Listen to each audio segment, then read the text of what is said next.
I'm literally in love with like how it's turned out. I can't wait to see it. Oh my gosh.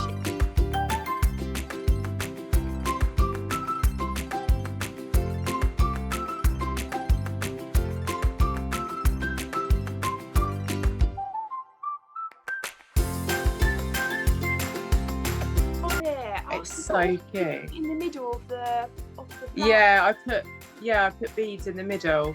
I love adding beads to stuff now. I don't know why, but yeah, I love it. I think it's so cute. I love that. I really love it. Very nice. How long did it take you? I don't know.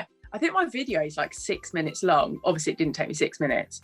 But I just like, I don't know. It's so weird when someone asks me like, "Oh my God, how long did it take you?" I don't really track the time because half the time I just sit there and like do it while I watch telly.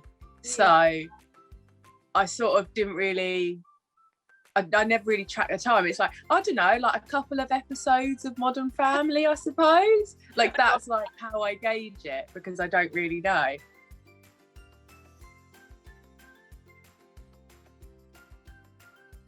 Could you just tell us a little bit more about how you started and how you got into embroidery really?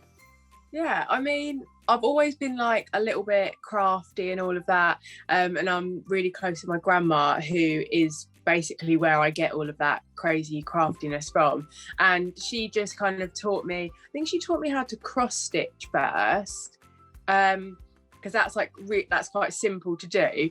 And then I felt like I was sort of bound to the squares and I just didn't like just doing the little X's. So I kind of just started like drawing up my own designs, and then I just really liked it, and I thought it was so satisfying to do because it takes such a long time that like once you've done something, like if you've done like a petal, you're like, oh my God, it's taken me so long, but I love it.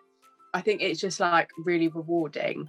And then people just kind of, I just started posting it on Instagram, and then people were like, oh my God, I really like them. So I just kind of started to like do custom ones, and then realized it takes me a long time. And it's one of those, I don't want to like undersell what I'm making, but also it's hard to be like, okay, I'm charging like £7 an hour. It makes the embroidery really expensive, but I don't want to be like giving myself £2 an hour, you know? Yeah. So it's tricky that, but yeah, so I would say my grandma's definitely my inspiration for that.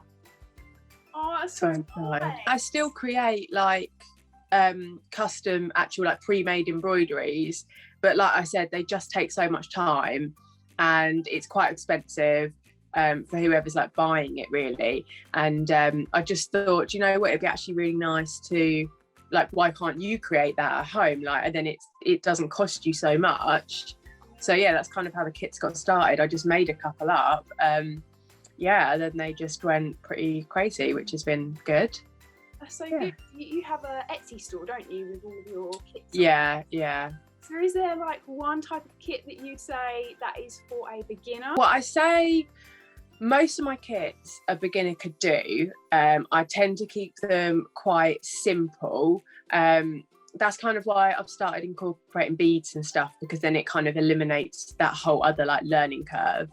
I would say most of them are beginner friendly, but if you are absolutely like never touched a needle and thread in your whole entire life, I have got like an ultimate like beginners. Yeah, I've got like that one, which is like a Be Kind sort of beginners. So it's just like really, really basic. But yeah, most of them, if you are a little bit crafty, you've dabbled in a couple of things, you should be absolutely fine. I've done one of your kits. Oh yeah, oh my God. That's so good. I sat there and did it like you said. I did it like quite a few episodes in, and Yeah. Yeah, that looks so good. I love how you can obviously learn the techniques, can't you? I remember opening my kit and seeing them. I was like, oh, I've never done that one before. But yeah, it's really nice to learn something new, like you say. Like on here, I think, like the leaves and stuff, just simple stitches like that I'd never done before. So I was like, oh, I've learned something new to like.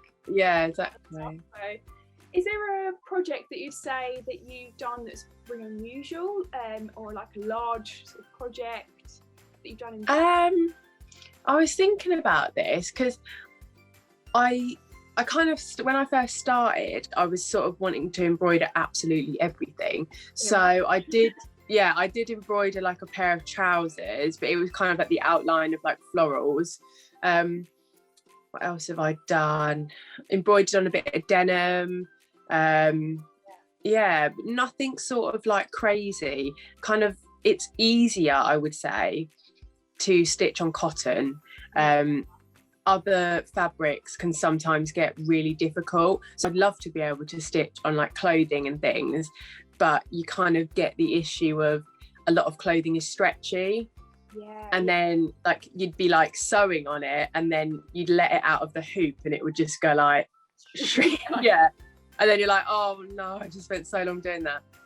So I quite like it in the sort of hoop because it kind of stretches the fabric out. You can get a cleaner sort of embroidery. Yeah, definitely.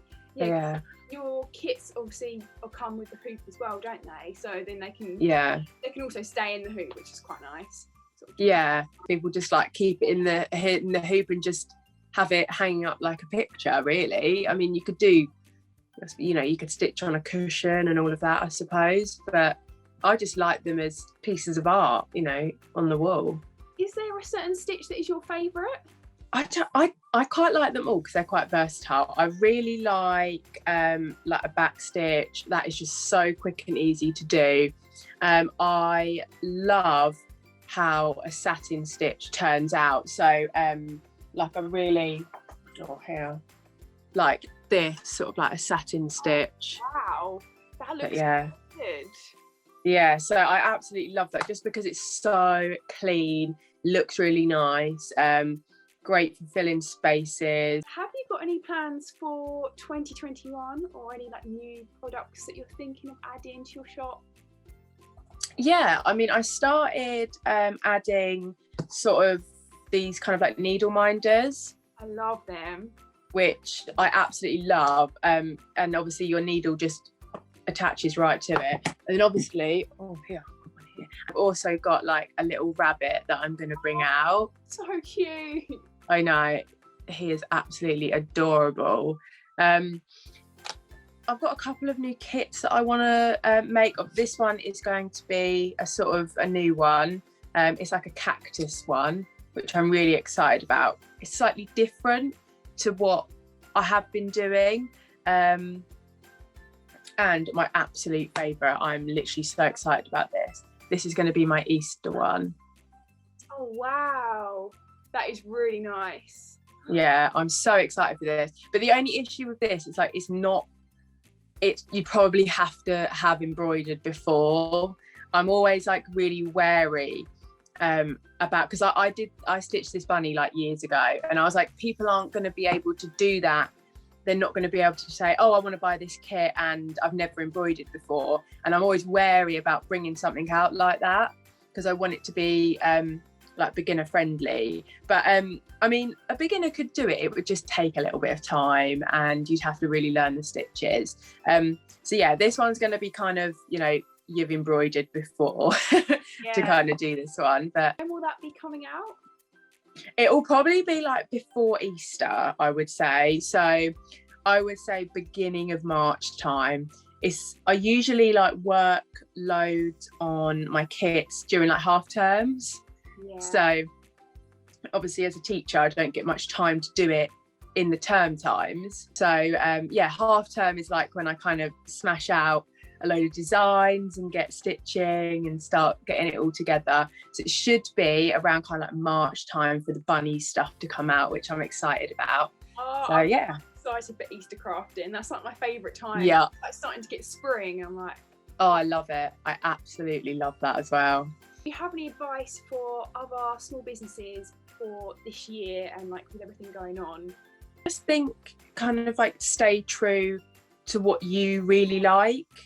Because I found it really difficult because, you know, when I first started this, there wasn't really a great deal of sort of like embroidery businesses, and as it comes on I always look at other like embroidery businesses and think, oh, I think they're better than me, they've got like a better style, but then I think actually I love what I do. So I think, you know, just try and be confident that even if people aren't like ordering from your small business, just keep going with it, do what inspires you, what you're really passionate about, you know, and it will happen one day, really.